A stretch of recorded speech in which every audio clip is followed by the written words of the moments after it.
भक्ति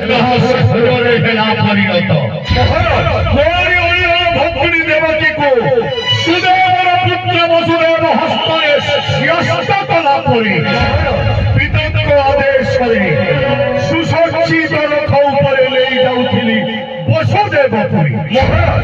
महामंत्री महाराज ए समय हेला दैव बानी रे रे वंश जग दैवक परीक्षित बसई যেই যাওয়াছু বসুদেবপুরে তার ধর্মস্তম সত্তার দেবতর মৃত্যুর কারণ।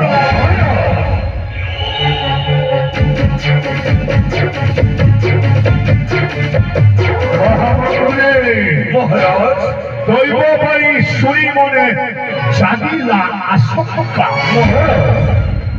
দেবকী এবং বসুদেবকে শৃঙ্খলিত করি নিক্ষেপ করি অন্ধকার কারা কোঠরি মধ্যে। কোটি কোটিকে মহারাজ কোটি কোটিকে সরপুত্র করেছে বিনাশ। সপ্তম গর্ভ সন্তান হইলা অদৃশ্য। মহারাজ চাই রয়ে বসেছি দেবকীর অষ্টম গর্ভ সন্তান। কেউ সময়ে জন্ম নেব দেবকীর অষ্টম গর্ভ সন্তান। মহামন্ত্রী মহারাজ বিশ্বস্ত দাসী অনুসরীকে নিযুক্তি করিয়াছ তাহারা কক্ষ মধ্যে।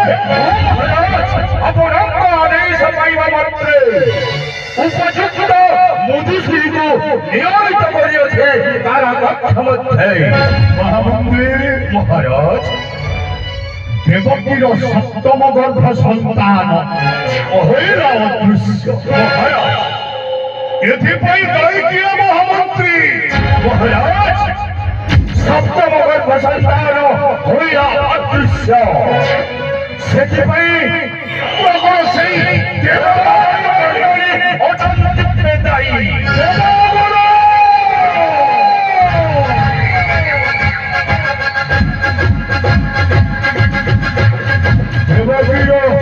সপ্তম গর্ভ সন্তান হইলা অদৃশ্য।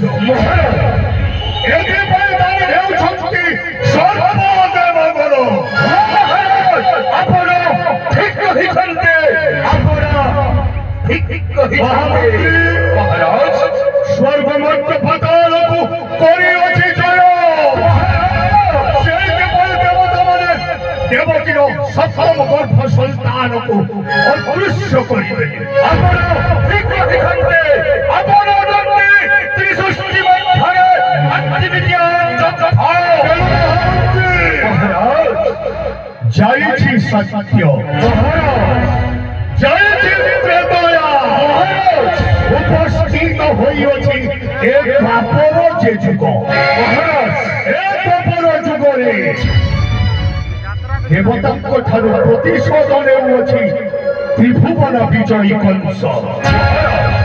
କେମିତି ମହାମନ୍ତ୍ରୀ କିଭଳି ଭାବରେ ମହାରାଜ ବାନ୍ଧିଥିବା ଦେବଗଣକୁ ନେଇ ମାରୁଛି ମାର।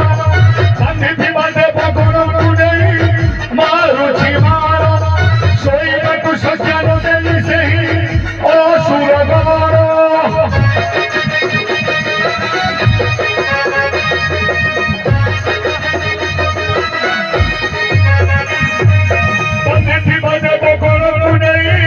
মারুছি মার বান্ধিଥିବା ଦେବଗଣକୁ ନେଇ